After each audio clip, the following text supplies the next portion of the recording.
Hello दोस्तों, आप सब कैसे हो? मस्त होंगे, बढ़िया होंगे, जबरदस्त होंगे। तो आज का जो मेरा सेशन रहने वाला है निशान ज्यामिति से ही रहेगा। इसके पहले मैंने एक वीडियो अपलोड करके रखा है निशान ज्यामिति से, बेसिक मैंने बताया था आप लोगों को एकदम अच्छे तरीके से। तो आज इसका पार्ट 2 है। आप यहाँ में भी आप लोग अच्छे अच्छे क्वेश्चन देखने वाले हो जो आपकी बोर्ड के एग्जाम के लिए बहुत ही महत्वपूर्ण साबित होने वाले हैं। तो इस सेशन को पूरा देखिए, कहीं न जाइए, एकदम शांति से बैठ करके अच्छे से देखिए सवालों को। ठीक है, तो आइए चलते हैं अपने सेशन को स्टार्ट करते हैं। हाँ दोस्तों, अगर आप लोगों को हमारी वीडियो अच्छी लगेगी तो प्लीज लाइक और सब्सक्राइब करके तभी जाइएगा। लेकिन आप इस वीडियो को पूरा जरूर देखिए तो एक बार सही आपके एकदम अच्छे से समझ में आ जाएगा और कोई भी डाउट रहने वाला नहीं है। एक बार भरोसा तो करिए और वे टू स्काई चैनल को फॉलो करते रहिए। चलिए हम स्टार्ट करते हैं अपने सेशन को। देखिए यहाँ पे जो आपका यहाँ पे पहला प्रश्न आने वाला है। देखिए, इसके पहले मैंने 1 से लेकर 10 तक सवाल करा दिए थे। अब यहाँ से हम 11वें नंबर सवाल से आप लोगों को अच्छे तरीके से बताने वाले हैं। आइए ध्यान से देखिए। उस बिंदु के निशान ज्ञात कीजिए जो बिंदुओं -1, 7 और 4, -3 को मिलाने वाले रेखाखंड को दो संबंधित 3 के अनुपात में विभाजित करता है। ठीक है, यहाँ पे सवाल को आप पढ़िए। देखो यहाँ पे एक बाह्यतम विभाजन होता है, एक आंतरिक विभाजन होता है। ठीक है, अगर आपका बाह्यतम विभाजन नहीं दिया रहेगा तो समझ जाइए आप लोग की आंतरिक विभाजन का फार्मूला हम लोगों को लगाना है। ठीक है, अब देखो यहाँ पे क्या क्या बिंदु दिया गया है। देखो -1, 7 है। ठीक है, और दूसरा कितना है? 4, -3 है। ठीक, और यहाँ पे अनुपात दिया 2 संबंधित 3। अब देखो आप लोगों को क्या निकालना है? निशान निकालना है। निशान निकालने के लिए आपको फार्मूला पता है। इसके पहले मैंने फार्मूला भी आप लोगों को अच्छे तरीके से बताया था, अभी याद भी होगा। नहीं याद होगा तो मैं आपको फार्मूला जरूर बताऊंगा। आइए देखिए, सबसे पहले इसको x1, y1, x2, y2 मान लेंगे, इसको m1 और यहाँ पे m2। कोई दिक्कत होने वाली नहीं। ठीक है, अब आ जाओ फार्मूला लगाओ। x बराबर होता है, यहां पे देखेंगे x बराबर, देखिए फार्मूला होता है x बराबर m1 x2 plus m2 x1 बटे m1 प्लस m2। ठीक है, यहाँ पे क्या होता है? फार्मूला। और होता है यहाँ पे देखिए y बराबर भी देखिए होता है m1 y2 plus m2 y1 बटे m1 प्लस m2। देखिए हो गया। यहाँ पे ये आंतरिक विभाजन का फार्मूला होता है। अब देखो मैंने सब मान दे रखे हैं, बस आप लोगों को उठा के रख देना है। आगे रख देते हैं। यहाँ पे m1 का मान 2 हो गया, x2 का मान कितना दिया है? यहाँ पे है 4 प्लस m2 का मान 3 हो गया, x1 का मान -1 आ रहा समझ में। ठीक है, और m1 m2 का मान कितना है? 2 प्लस 3 आ गया समझ में। ठीक, 2 चौके 8, 3 एक कम 3, 3 2 5, कितना हो जाएगा? यहाँ पे 5/5 कर गया। कितना आ गया? यहाँ पे 1।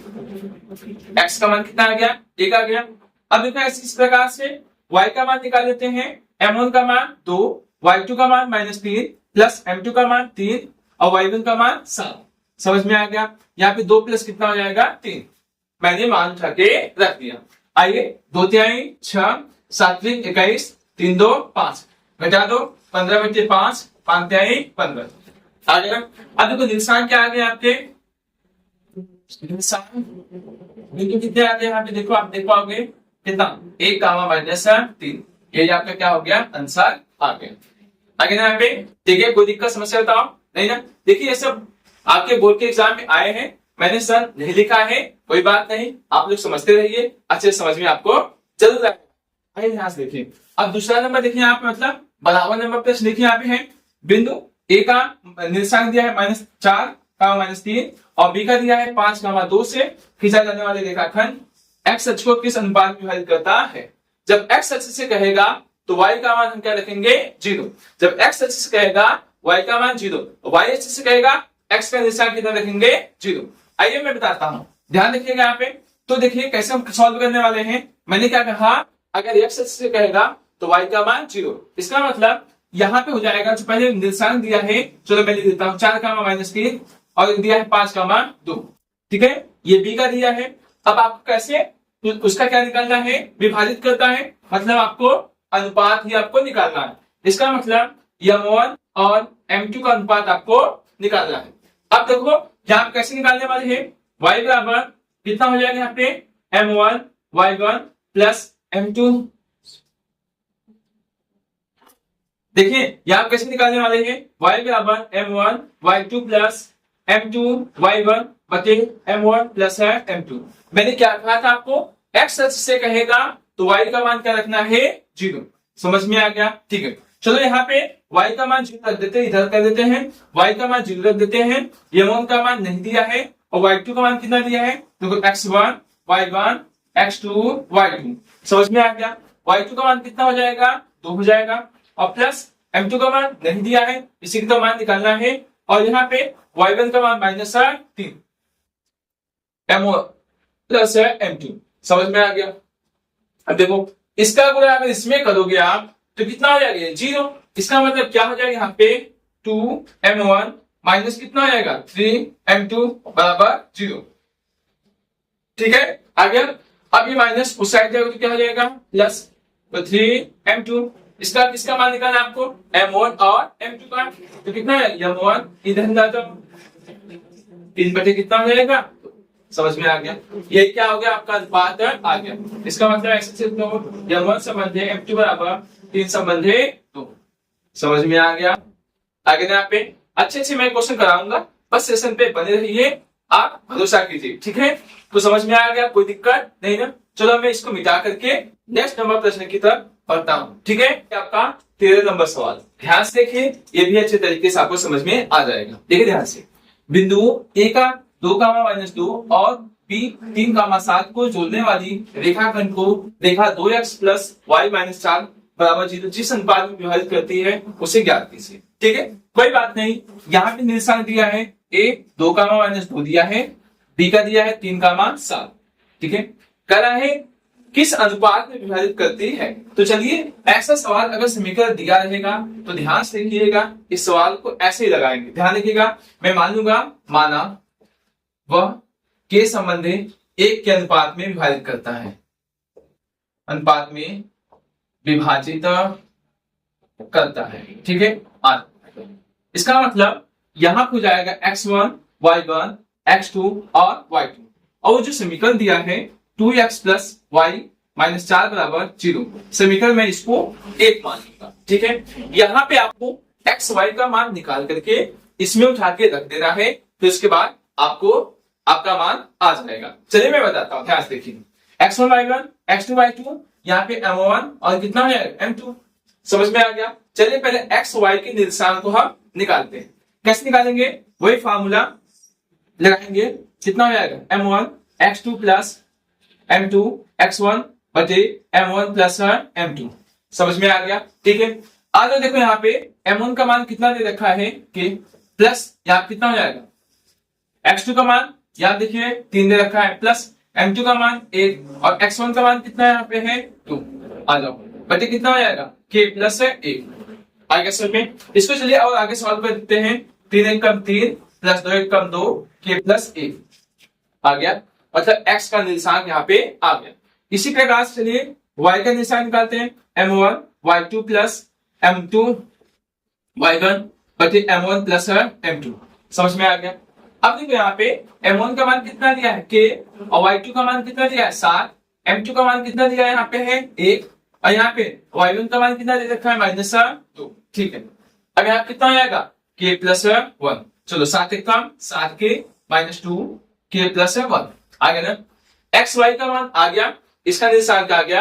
अब इन दोनों का मान क्या करेंगे, इसमें उठा के रख देंगे। चलिए रख दे, आइए सॉल्व करते हैं। देखो यहाँ पे 2x का मान कितना निकालेंगे, देखो यहाँ पे इसको मैं ऐसे लिख देता हूँ 3k प्लस 2 बटे कितना आएगा k प्लस 1 आ गया, प्लस यहाँ पे y का मान कितना है 7k -2 बटे k प्लस 1 आ गया। कोई दिक्कत नहीं ना। अच्छा ये माइनस उस साइड जाएगा तो कितना हो जाएगा प्लस। चलिए समझ में आ गया। अब देखो हर बराबर है तो हम कितनी बार लिखेंगे यहाँ पे 1 बार, k प्लस 1 आ गया, बराबर कितना हो यहाँ पे है 4। अब देखो 2 क्या है 6 हो जाएगा k, और 2 दूनी 4 7 1 का मतलब 7 के -2 आगे यहाँ तक की कोई दिक्कत नहीं है। ठीक है, अब देखो 6 7 कितना हो जाएगा यहाँ पे 13 के, 4 में से 2 गया प्लस 2। अब देखो 4 1 का 4 के प्लस 4 1 का 4 क्या के तो एक साइड कर लो, बाकी सबको एक लो। चलिए कर देते हैं, ये इस तरफ लाएंगे तो 13 के -4 के बराबर कितना हो गया 4। यहाँ पे ये प्लस उस साइड जाएगा तो -2। आ रहा है समझ में? आ रहा है, ठीक है। अब यहाँ पे कितना हो जाएगा? यहाँ पे 9 के बराबर कितना होगा? 2 के बराबर 2/9 आ गया यहाँ पे। अब अनुपात क्या माना था मैंने बताया? यहाँ पे अनुपात क्या माना था? यहाँ पे के संबंध है 1, तो कितना हो जाएगा यहाँ पे? 2/9, तो मतलब कितना हो जाएगा यहाँ पे? 2 संबंध है 9 आ गया। किसी प्रकार की कोई दिक्कत बताओ? नहीं है। तो आप कितने अनुपात में काटेंगे? यहाँ पे 2 संबंध है 9 के अनुपात में यहाँ पे विभाजित कर रहे हैं, ठीक है, देख लीजिए, ठीक है। तो चलते हैं हम अपने 14 नंबर प्रश्न की तरफ। बस इसी प्रकार सेशन में बने रहिए, आपको एकदम अच्छे तरीके से निर्देशांक जानती आने लगेगा, ठीक है। तो चलिए हम चलते हैं 14 नंबर प्रश्न पर। हाँ, 14 नंबर सवाल ध्यान से देखिएगा, समझ में आएगा। बस थोड़ा सा अलग है, इसके पहले मैंने आपको आंतरिक विभाजन का बताया था, अब यहाँ पे आपका बाह्यतम विभाजन का है, ठीक है। आइए ध्यान से देखिए। एक रेखाखंड AB को एक बिंदु P बाह्यतम 3 संबंधित 2 के अनुपात में बांटता है। यदि बिंदुओं A और B के निर्देशांक क्रमशः 4,3 और 2,1 हैं, तो B के निर्देशांक ज्ञात कीजिए। देखो हम कैसे निकालते हैं, ध्यान से देखिएगा, आपको अच्छे तरीके से समझ में आ जाएगा। देखिए ध्यान से, यहाँ पे जो A का निर्देशांक दे रखा है, देखो यहाँ कितना दे रखा है? 4,3 और B का 2,1, ठीक है। और बाह्यतम अनुपात यहाँ दिया है 3 संबंधित 2, समझ में आ गया। अब देखो यहाँ पे y1, x2, y2, m1 और m2, ठीक है, समझ में आ गया। अब देखिए यहाँ पे बाह्यतम अनुपात का देखिए फार्मूला कैसे लगाने वाले हैं, ध्यान से देख पाएंगे तुम। x बराबर होता है m1 x2 minus m2 x1 बटे m1 माइनस m2, ठीक है। बाह्यतम अनुपात के लिए बस माइनस का यूज करते हैं, आंतरिक अनुपात के लिए प्लस का यूज करते हैं, ठीक है। अब देखते हैं यहाँ पे मान, m1 का मान कितना दिया है? 3, x2 का मान 2 माइनस m2 का मान 2, यहाँ पे x1 का मान 4, समझ में आ गया। यहाँ कितना? 3 माइनस 2, समझ में आ गया, ठीक। अब 3 दूनी कितना हो जाएगा? 6, 4 दूनी 8, 3 में से 2 गया 1, घटा 2 कितना हो गया? माइनस 2। ये x का निर्देशांक तो आ गया आसानी से। अब चलिए इसी प्रकार से निकाल देते हैं y का, तो y का कितना हो जाएगा? m1 y2 minus m2 y1 बटे m1 माइनस m2, ये हो जाएगा, समझ में आ गया।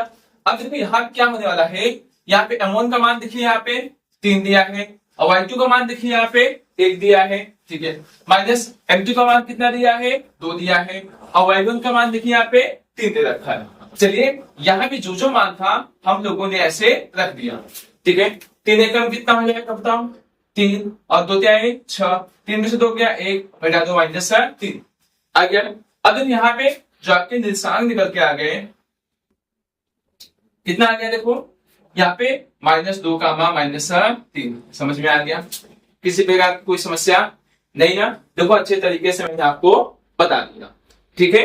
अब देखो इसी प्रकार से यहाँ पे 15 नंबर सवाल ध्यान से देखिए। एक रेखाखंड का एक अंत्य बिंदु 13,19 है, यदि उसका मध्य बिंदु -9,30 है, तो दूसरे अंत्य बिंदु के निर्देशांक ज्ञात कीजिए। इसका मतलब ध्यान से देखिए, फिगर के माध्यम से इसको मैं बता देता हूं। देखो इसका मतलब एक A है, एक B है, यहाँ पे एक मध्य बिंदु है, मध्य बिंदु यहाँ पे मैं मान लेता हूँ यहाँ पे है कोई P, ठीक है। इसका निर्देशांक माइनस इतना दिया है -9,30, एक बिंदु का निर्देशांक दिया है 13,19। अब यहाँ पे आपका पूछता है, ठीक है। चलो हम क्या करते हैं, इसको x मानते हैं, इसको y, इसको x1, इसको y1, इसको x2 और y2। x2 y2 का मान आपसे पूछ सकता है। चलिए निकालते हैं। मध्य बिंदु का फार्मूला पता ही होगा आपको, क्या होता है फार्मूला? x बराबर x1 प्लस x2/2, यही फार्मूला था। x का मान देखो -9 दे रखा है, x1 का मान 13, इसका मान निकालना है बटे 2। चलो 9 दूनी कितना हो जाएगा? 18 हो जाएगा, आ गया।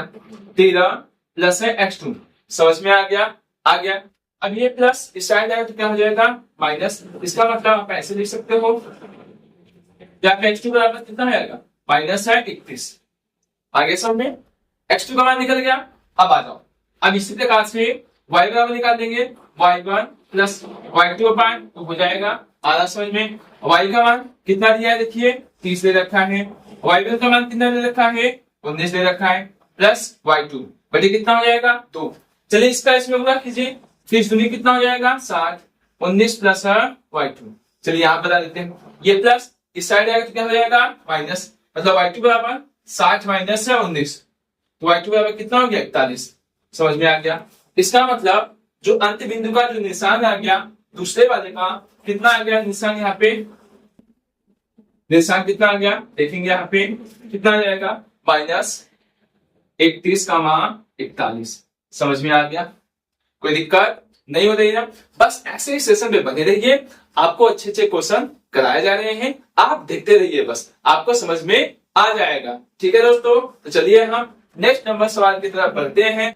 और इस सेशन का मतलब आज के लिए बस ये 6 सवाल बताएंगे आप लोगों को। फिर नेक्स्ट वीडियो में आपको एकदम बेहतरीन तरीके से संरेखी वाला बताएंगे, वो भी बिना फार्मूले से। बिना फार्मूले से आप संरेखी वाला सवाल अच्छे से अच्छे कितने भी बड़े क्वेश्चन रहेंगे आप अच्छे से लगा लोगे। ठीक है, तो चलिए हम यहाँ पे बताते हैं आप लोगों को 16 नंबर सवाल। देखिए ध्यान से, यदि ए और बी क्रमशः -2, -2 और 2, -4 हो तो बिंदु P के निशान ज्ञात कीजिए ताकि AP बराबर 3/7 AB हो और P रेखाखंड AB पर स्थित हो। ठीक है, कोई दिक्कत नहीं है। देखो मैं इसको आपको फिगर के माध्यम से बता देता हूं ताकि आप लोगों को अच्छे तरीके से समझ में आ जाए। ध्यान से देखिए, यहाँ पे मैं कैसे करने वाला हूं, आप ध्यान से देखिए। तो यहाँ पे आप देख पाओगे एक बिंदु A है, एक बिंदु कितना यहाँ पे है B। समझ में आ गया यहाँ पे? अब देखो यहाँ पे कहा है, देखो यहाँ पे बिंदु P के निशान ज्ञात कीजिए। इसका मतलब एक बिंदु कोई यहाँ पे P रहा होगा, कितना रहा होगा यहाँ पे P। समझ में आ गया? अब देखो जो A का निशान दे रखा है यहाँ पे -2, -2 है। समझ में आ रहा है यहाँ पे? इसी प्रकार से आप देख पाओगे 2, -4 है। समझ में आ गया? अब देखो दोस्तों, यहाँ पे आपको अगर नजर आ रहा होगा ये वाला पॉइंट, अगर इस चीज को समझ गए तो इस क्वेश्चन की आप लोग धज्जियां उड़ा दोगे। मतलब समझ में आ गया? इसका मतलब सफाया कर दो आप लोग। आइए ध्यान से देखिए, इसका मतलब यहाँ पे आपको देखो ऐसे दिया AP बराबर 3/7 AB, ऐसे करके दे रखा है, कोई दिक्कत नहीं है। अब AB को नीचे लाओगे तो AP का मान कितना हो जाएगा AB, तो 3 कितना हो जाएगा यहाँ पे 7। आ गया? आ गया? अब देखो इसका मतलब AP का मान 3, AB का मान कितना दिया है 7, मतलब A से P तक के आपको 3 दे रखा है। ठीक है, अब A से B तक के कितना दे रखा है, यहाँ से यहाँ तक के 7।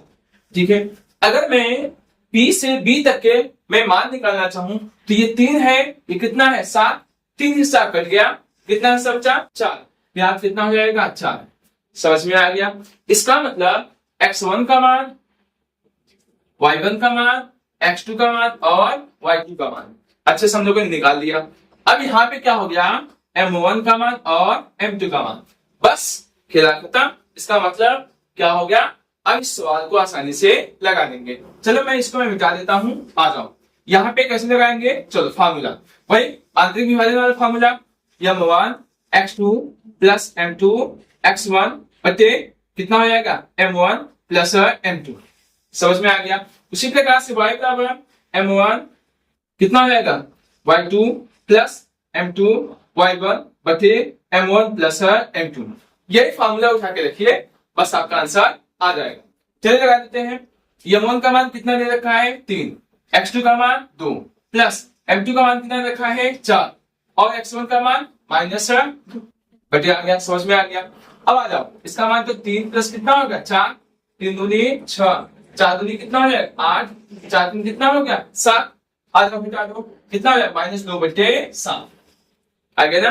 कोई दिक्कत नहीं हो रही है? ठीक है, आ जाओ इसी प्रकार से इसको लगाते हैं। अब देखो ध्यान से, m1 का मान कितना दिया है 3, y2 का मान कितना रखा है -4 प्लस m2 का मान कितना रखा है 4, आओ y1 का मान कितना -2। ठीक है, यहाँ पे 3 प्लस 4, 3 चौके 12, 4 दूनी 8, 4 3 7, कितना होगा -20 बटे 7।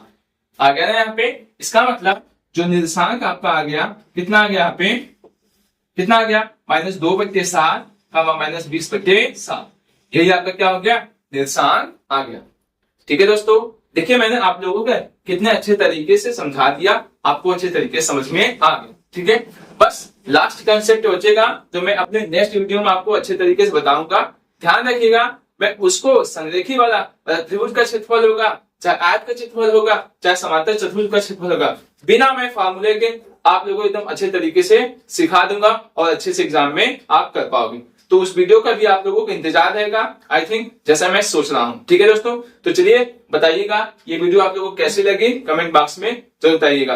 और अभी तक लाइक नहीं किए तो लाइक कर लीजिए और सब्सक्राइब नहीं किए तो सब्सक्राइब कर लीजिए और अपने दोस्तों के साथ शेयर जरूर कीजिए। अपना ध्यान रखिए, मस्त रहिए और पढ़ते रहिए। बाय।